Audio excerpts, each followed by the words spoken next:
할렐루야. 새벽을 깨우신 주의 백성들을 다시 한번 예수님의 이름으로 환영하고 사랑하고 축복합니다. 아멘. 아멘. 아멘. 네. 우리 누가복음 11장에 예수님이 제자들에게 기도를 가르쳐 주시고 어제는 기도하지 아니하면 빈짓털이 대상이 된다. 예. 그렇죠. 기도가 없는 삶은 어, 귀신이 나갔다가 일곱 귀신 데려오고 오는 길이다. 기도하지 않는 건 굉장히 말 못하는 귀신처럼, 귀신 들린 자처럼 기도하지 않는 삶은 심각한 문제의 삶인 거예요. 그러면 기도가 왜 중요하냐? 기도는 구하고 찾고 두드리는 것인데 먹을 것이 아니라 먹일 것을 찾는 삶인데, 그러니까 복을 구해도 복의 수준이 다른 거죠. 나만 먹을 게 아니라 누구 먹일 거, 그런 거 생각하는 세계관이기 때문에 이거는 우리의 힘으로 못 하잖아요. 그러니까 성령을 구하라는 거잖아요. 그러니까 성령 충만의 길이 뭡니까? 기도하는 것입니다. 기도하면 성령 충만한 거예요. 구하고 찾고 두드리는 게 성령이기 때문에 어떻게 하면 누군가를 복되게 하고 축복하고 행복하게 할까? 막 이런 생각만 하고 산다고 생각해 보세요. 그 사람이 행복한 사람이라는 거예요. 예. 받는 것보다 주는 것이 행복하는 것이죠. 어떻게 하면 줄까만 생각하는 것이죠. 그 길이 기도에 있는 것이죠. 우리 성경적 기도, 기독교의 기도는 뭡니까? 어떻게든 끌어모아가지고 내가 잘 먹고 잘 살자. 욕망이 하나도 변화되지 아니하는 기도는 뭡니까? 이거 죽이는 기도예요. 저기 이슬람 불교가 더 열심히 해요. 거기 가면은 막 3,000배 막, 예? 저도 그 불교 그런 데 가보면 사람들 진짜 땀 뻘뻘 흘리면서 막 108번뇌 하고 그러잖아요. 이런 거에 비교하면 저 무슬림들 하루에 5번씩 기도해요. 이런 거에 비교하잖아요. 우리 기독교인들 못 따라가요. 이 새벽 기도 앉아가지고도 30분 기도하기가 어려운데. 그런데 우리가 하는 기도는 그런 기도가 아니야. 그런 기도가 아니라 어떤 기도예요? 어떻게 하면 남을 복되게 할까? 어떻게 하면 줄까? 이거 생각하는 기도의 세계관. 이게 기도의 핑계거리가 되지 않았으면 좋겠어요. 우리가 기도하는 이유, 기도하는 내용이 달라진 거죠. 우리 자녀들에서 어떻게 기도해야 됩니까? 대학 좀 잘 가게 해주세요. 그냥 돈 좀 많이 벌게 해주세요가 아니라 하나 있어도 두 개 있어도 나눌 수 있는 그런 인간 되게 해달라고 기도할 수 있는 부모 많지 않죠? 여러분, 그게 기도의 복이고 그게 성령 충만의 길입니다. 할렐루야. 자, 이렇게 기도하지 않으면 빈지털이 대상된다는 거예요. 귀신이 떠나갔다 일곱 귀신 들어온다는 거. 이전부터 상황이 더 안 좋아질 수 있다는 거예요. 교회가 왜 이렇게 됐을까? 우리가 참 심각하게 돌아봐야 될 지점인 것입니다. 자, 그리고 오늘 말씀에 돌아왔더니 27절 말씀에 이 말씀을 하실 때에 무리 중에 한 여자가 음성을 높여 이르되, 이 여인이 이런 말씀을 한 예수님을 보고 음성을 높여가지고 큰 소리로 뭐라 그럽니까? 당신을 뵌 태와 당신을 먹인 젖이 복이 있나이다 하니. 예수님 보면서 누구를 지금 부러워하는 거예요? 예수님 낳은 엄마 누구? 마리아. 예수님 보면서 누구를 보는 거냐면, 그래도 이 사람은 그래도 좀 뿌리를 볼 줄 아는 사람이에요. 야, 마리아 이 여자 정말 복되네. 이것까지 생각한 사람이에요. 근데 이거는 당시에 문화예요, 문화. 누군가를 칭찬하고 복 있다고 말할 때 이런 말을 하는 거예요. 그러니까 자식을 보면서 야, 저 부모 행복하겠다. 이런 말 우리 한국 사람들도 많이 하잖아요. 이게 신분주의, 이 유교의 신분주의 있잖아. 유대교랑 유교랑 아주 비슷한 거 아시죠? 유대교, 유교, 이슬람이 비슷해요. 율법이 중심이 되고 이런 신분주의. 그렇죠? 아버지가 양반이면 아들도 양반이야. 이런 게 있단 말이에요. 자, 무슨 소리냐면 지금 예수님을 보면서 누구를 보냐면 마리아를 보면서 마리아 복되다고 말해요. 이 당시의 문화예요. 보편 사람들이 사람을 칭찬할 때 이렇게 말하는 거예요. 공부 잘하는 애 보면은 야, 니네 엄마 참 복 있다. 요즘도 우리도 그러잖아요. 신분주의. 요게 조금 더 강화된 게 뭐냐면 팔자주의예요. 팔자. 아이고, 팔자, 운명. 요것도 과학에도 요쪽으로 많이 간 게 유전학. 유전적으로 다 결정돼 있는 거예요. 노력해봤자 소용없어요. 유전대로 간다는 거예요. 무서운 말이에요. 이거를 수천 년 전에 저희 힌두교 있죠. 힌두교. 인도의 힌두교는 가부장설과 이렇게 해서 깨달은 거예요. 인간은 다 운명대로 팔자대로 유전이 결정되어 있구나. 그러니까 과학이 그렇게 뛰어났다고 했지만 열심히 막 사람의 몸을 연구해서 발견한 게 결국 유전학이고, 유전을 연구해 보니까 다 암 걸릴 사람은 걸리게 돼 있는 거예요.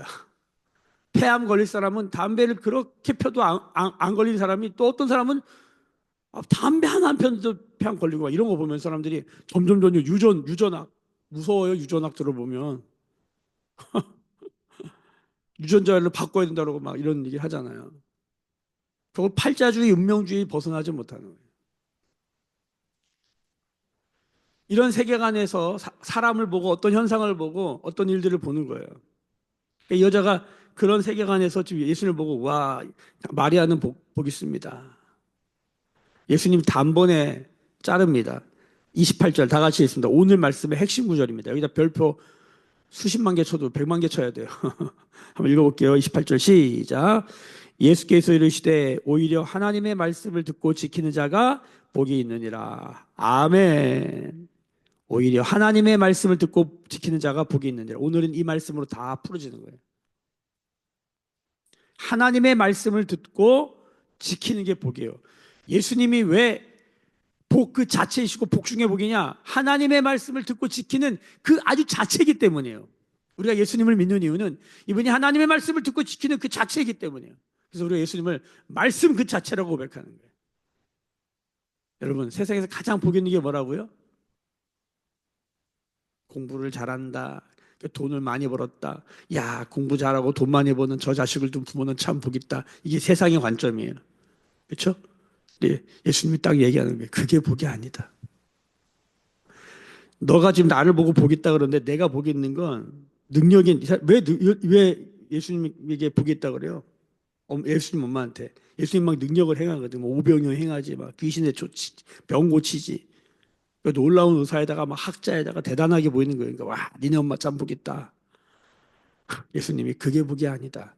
말씀을 듣고 지키는 것이 복이다. 이게 창세기부터 요한계시록 전체에 있는 복 중의 복입니다. 그래서 예수님을 따르는 이유는 말씀을 듣고 지켜 행하는 것이에요. 새벽에 나온 이유, 묵상하는 이유, 기도하는 이유, 말씀을 듣고 지켜 행하려고. 이게 복이니까. 시편 1편 복 있는 사람은 뭡니까? 주야로 말씀을 묵상하며 그 말씀을 말씀대로 사는 사람이에요. 시냇가에 심은 나무는 뭐예요? 말씀을 주야로 묵상하고 그렇게 사는 사람이에요. 할렐루야. 이게 복이라고 성경이 단언해요.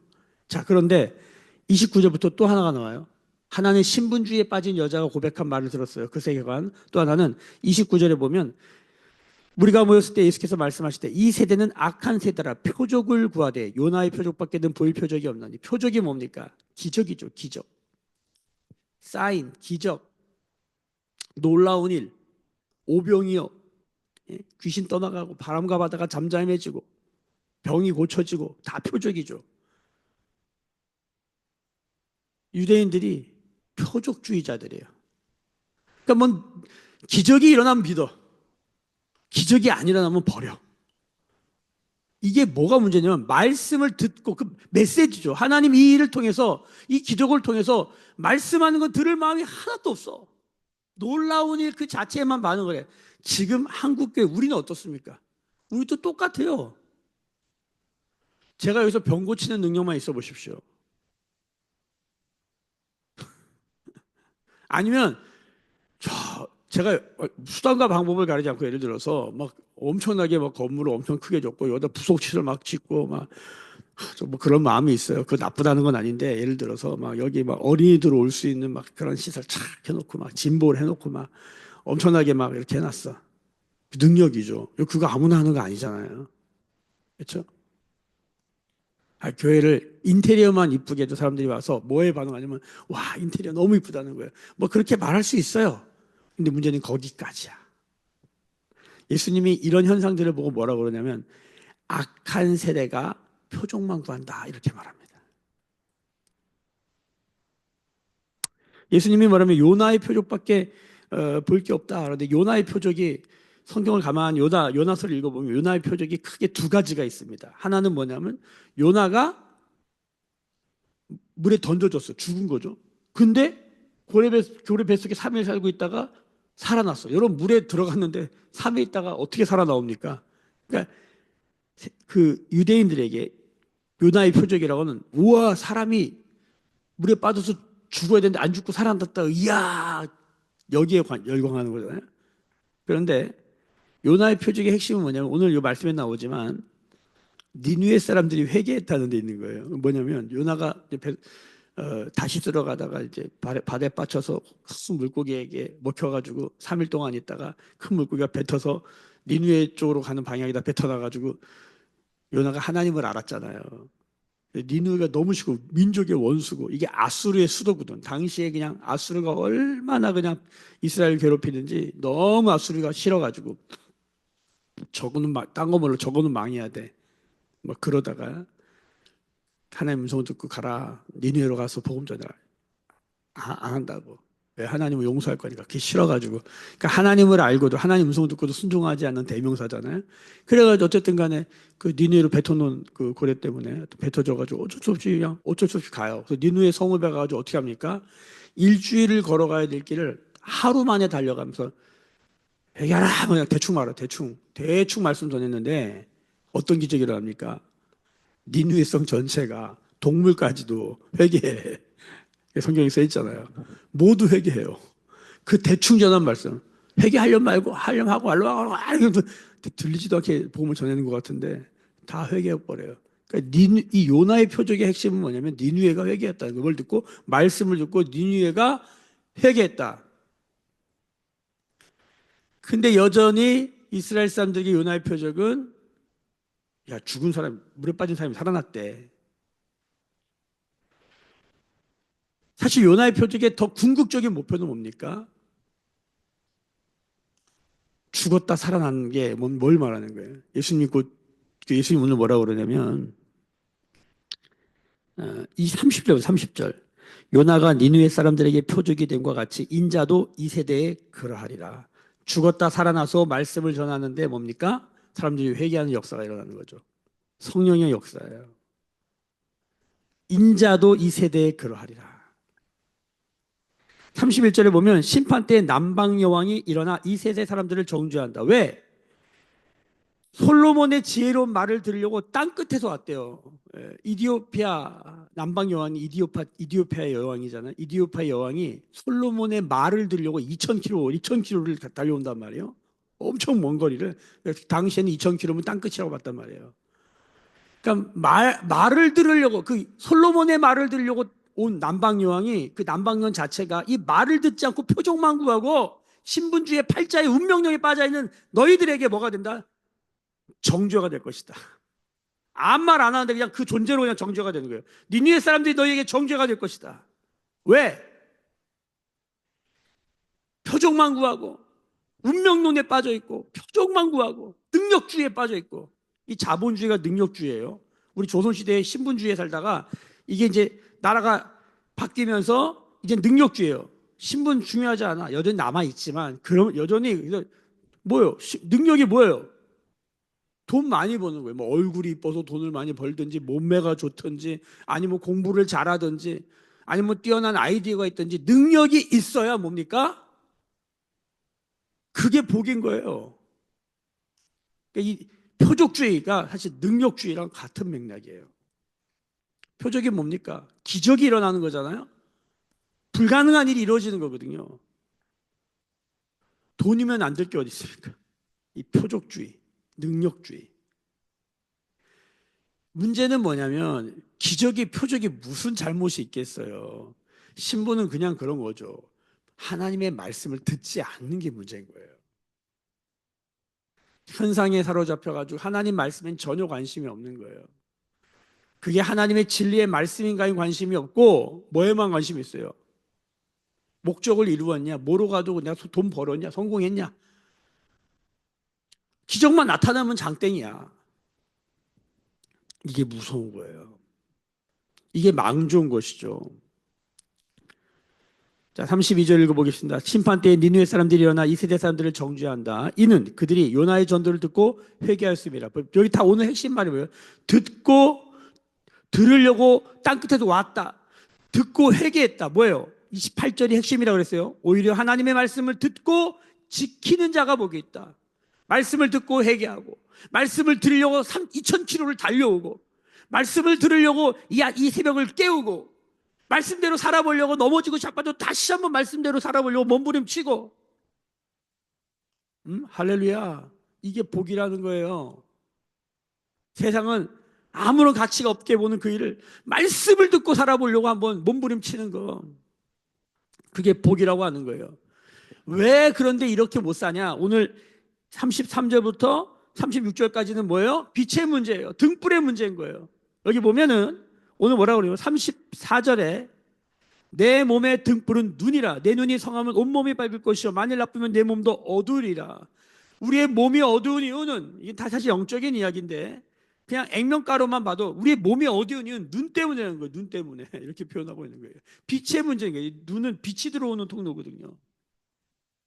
그러니까 우리가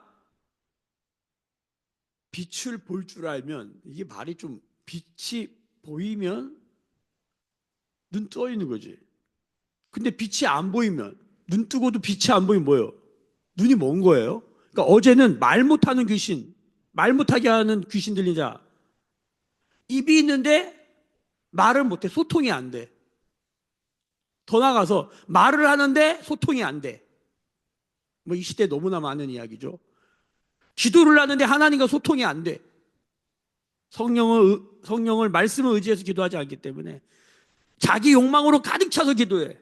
하나님의 거룩한 그 하나님의 마음과 하나님의 욕망, 하나님의 욕구는, 하나님의 원함, 하나님의 원투는 전혀 관심이 없어. 내가 원하는 거, 내 욕망, 내가 이루러 가는 것, 자아로 가득 차 있어. 하나님의 말씀, 하나님의 마음에 들어올 틈이 만큼도 없어요. 마치 이게 어떤 느낌이냐면 말 못하게 하는 귀신 들린 자와 다를 바가 하나도 없는 거예요. 입은 있는데 말을 하는데 소통이 하나도 안 돼. 하나님과 사람들과 자기로 가득 차 있으니까. 반대로 눈이 있는데 못 봐요. 맹인이죠. 근데 눈이 있는데 제대로 못 봐요. 오늘 보면 다 눈 뜨고 있죠. 다 눈이 있잖아요. 빛을 보잖아요. 그런데 빛이신 예수님 말씀의 빛을 못 봐. 이 얘기예요. 그러니까 이건 영안에 대한 이야기죠. 영안에 대한 이야기. 표적을 통해서 하나님의 말씀을 들을 줄 알고, 시대의 흐름을 통해서 하나님의 말씀을 들을 줄 알고, 하늘이 하나님의 영광을 선포하고 궁창이 그가 손으로 하늘을 나타내는도다. 시편 19편에 다윗이 시편 기자가 고백했던 것처럼 만물을 보면서 하나님의 신성과 능력을 찬양할 줄 아는 이 영안이 열린 사람들, 사람을 보면서 껍데기로 보지 아니하고 말초 신경과 그냥 운명과 능력으로만 보지 아니하고 뭘 보는 거예요? 그 영혼에 하나님의 형상으로 볼 수 있는 눈이 있는가? 사실 이 전쟁 아닙니까? 진리 전쟁이. 눈이 어두운 거예요. 더 결정적으로 말씀 그 자체이신, 말씀을 듣고 행하고 있는 그 예수님 그 자체를 보면서도 예수님을 못 알아보고, 예수님의 엄마가 자 쟤네 엄마 좀 보겠다 뭐 이런 거나 얘기하고, 야 저분이 능력과 기적을 행하네, 오병이요 뭐 귀신 내쫓고, 이런 것만 계속, 그분의 말씀을 듣고자 하는 마음이 없어요. 도대체 말씀이 도대체 뭔가? 온 천지를 창조하시는 그 하나님이 말씀하신 그 말씀의 생명과 그 능력은 도대체 뭔가? 우리를 구원하시고자 하는 거잖아요. 사람이 마땅히 산다는 게 도대체 무엇이냐? 살아가는 삶은 도대체 무엇이냐?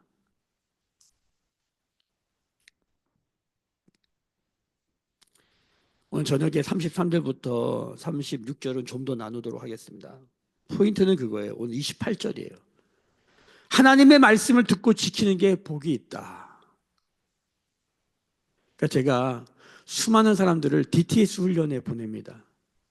DTS 훈련에 보내면은 기적이 많이 일어납니다. 병 낫는 거, 뭐 신비한 경험하고 막 체험하고, 전도여행 갔는데 하나님 말도 안 되는 방식으로 응답하시고 엄청난 경험을 많이 합니다. 그런 경험을 왜 주셨냐면, 그런 능력 체험, 그런 하나님의 역사를 체험하는 걸 왜 주시냐면 말씀대로 걸어가라고. 제자들에게 오병이요 귀신 내쫓아지고 병 고치는 거 왜 보여주시냐면 말씀대로 걸어가라고. 여러분, 우리 삶 가운데 예수 믿고 따라가면 기적이 일어납니다. 근데 기적 자체가 중요한 게 아니라 그 기적을 통하여서 응답 중요합니다. 응답이 일어납니다. 응답보다 중요한 것은 그 응답하신 하나님을 경외하며 그분과 동행하는 삶인 거예요.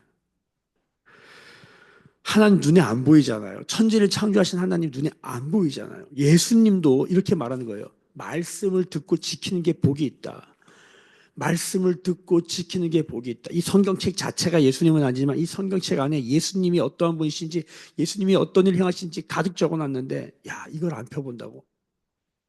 그리고 행복을 추구하고 그리고 뭔가 복을 구하고 있다고 능력을 구하고 있다고 나의 신분이 좀 더 나아지길 상승되기를 바라고 있다고 우리가 우리 아이들을 제가 예전에 광명시에서 교육전도사를 했는데 갔더니 광명시가 교육열이 엄청 높더라고요. 제가 다녀본 도시 중에 가장 제가 뼈저리게 중고등부를 맡아보니까 와 애들 과외비를 어마어마하게 써요. 왜 그런가 밤해봤더니 중하층들이 사는데 중하층들이 이 상류층으로 올라가는 유일한 통로 사닥다리가 뭐냐면 이 공부인 거예요. 당시에. 그러니까 공부에다 생명 걸고 하더라고요. 신분 상승을 위해서. 좋은 직장에 들어가는 거 신분 상승을 위해서. 건물주가 되려고 얼마나 애를 써요. 신분 상승을 위해서. 능력이 얼마나 중요해요. 신분 상승을 위해서. 그러니까 온 세상이 신분주의와 능력주의, 표적에 그냥 다 우리가 지금 그렇게 살고 있어요. 여기서 벗어날 인간 아무도 없어요, 사실. 다 그러고 있는데 주님이 복이 뭐라고 그러냐면 말씀을 듣고 지키는 게 복이래. 아무리 주여 주여 부르짖고 그래서 뭐 기적이 일어났다, 능력이 일어났다, 귀신 나왔다 암만 그래도 말씀을 듣고 지키지 않으면 그거는 복이 아닌 거예요. 예수님이 산상수훈 말씀하신 마지막에 그러잖아요. 주님 우리가 예수님의 이름으로 귀신도 내쫓고 엄청난 일 많이 했는데 주님이 이렇게 말해요. 내가 너희를 도무지 모른다. 무서운 얘기예요. 무서운 얘기예요. 목사도 설교하려고 막 이게 말씀을 막 엄청 쪼개고 연구하고 몇 번 읽고 그런데 말씀을 듣고 지키는 것엔 관심이 없고 말씀을 쪼개가지고 여기서 좋은 메시지만 잘 전하려고 다 뭐 프레젠테이션 잘하려고 막 그런 데만 몰두하고 있으면 어떻게 돼요? 목사도 날아가는 거예요.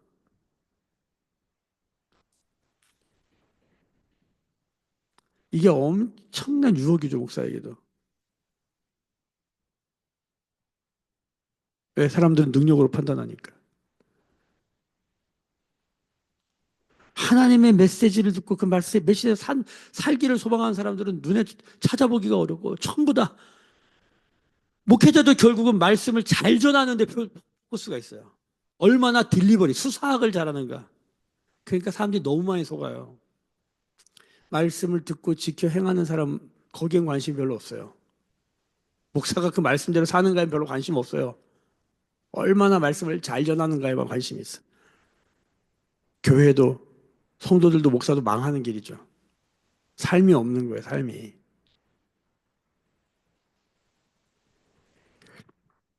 오늘 말씀에 우리가 다 눈이 어두워 몸이 어둡고 눈이 어두워 삶이 어둡고 눈이 어두워 우리 인생이 어둡고 세상이 어둡다는 거예요.